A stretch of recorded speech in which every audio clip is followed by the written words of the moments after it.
It's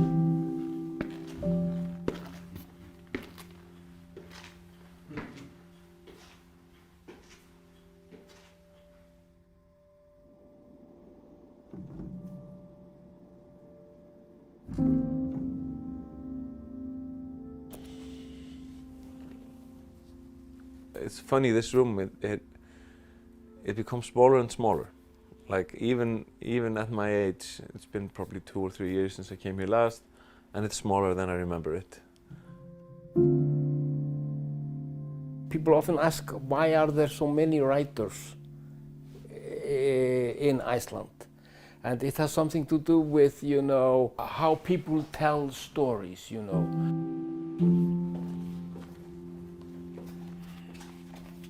I think one of the reasons Icelandic literature has drawn attention in the past is because it gives out a sense of urgency. We have examples of just maybe one book tipping a very important scale for the national identity of Iceland.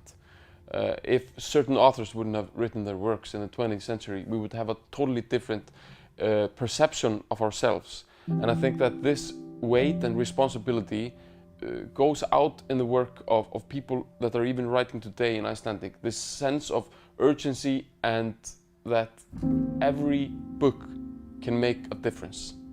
Recently I heard for the first time that the Icelandic language actually helped us to get independency, because the Danes respected our language and how special it is and the story of the language. And that is of course linked to the Icelandic sagas. We are often, in Iceland, we are often writing about like tiny villages, tiny quarters in cities or countryside, you know, and this small world is reflecting the big world. You know, it's very difficult to generalize about Icelandic literature because it is now so varied. But there is one streak that I particularly love and cherish, and that is the streak of humor, all the way from the sagas, where the humor is extremely black and sadistic. And you know, we have this streak throughout Halldór Laxness, Guðbergur Bergsson, our great authors, and I do hope that I, in my small way, have contributed to the humor of Icelandic literature. I think, if I'm completely honest, that the biggest inspiration Iceland has given me is the trauma. Our history seeps into Icelandic literature. I mean, it's shaped us generation after generation. We love tragedies and dramas.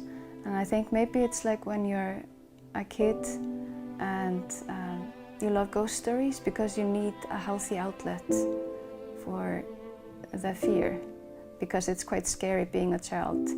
And so it was quite scary living on this pretty desolate island, you know, for hundreds of years, thousands of years. And so I think literature and culture gives us a healthy outlet for that fear. What makes Icelandic literature thrive is that we have then had writers of every generation that have translated maybe the best and newest from abroad into Icelandic. So there is this constant kind of dialogue with world literature still based on the heritage of Icelandic literature. So I would say the essence of Iceland is storytelling and explaining things through stories. We have this nation that's been living in a country that's basically unlivable. Before we had electricity and heat, but still people were here telling each other stories just to survive and make it through the dark winters. So I think that, or I'm hoping that we have some element of that still in our storytelling. That's, you know, that has this drive that we're telling a story to just make it through the difficulties of our lives. The popularity of Iceland as like a tourist destination in the last decade or so has, I think it's probably helped Icelandic literature quite a lot. And I feel that when I meet readers, that people read about Iceland and and reading about Iceland makes them want to visit Iceland as well.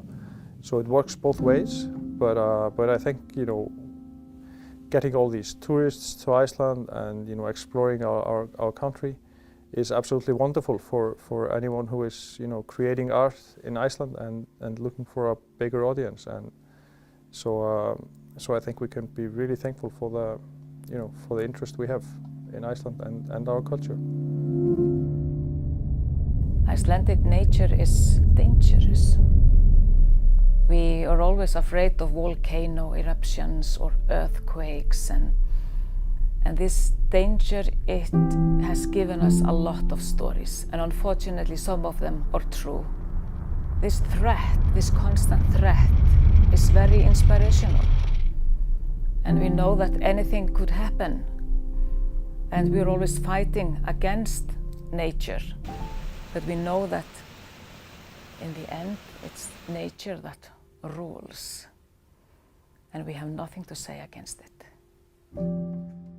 Icelandic literature can be so local that it becomes global.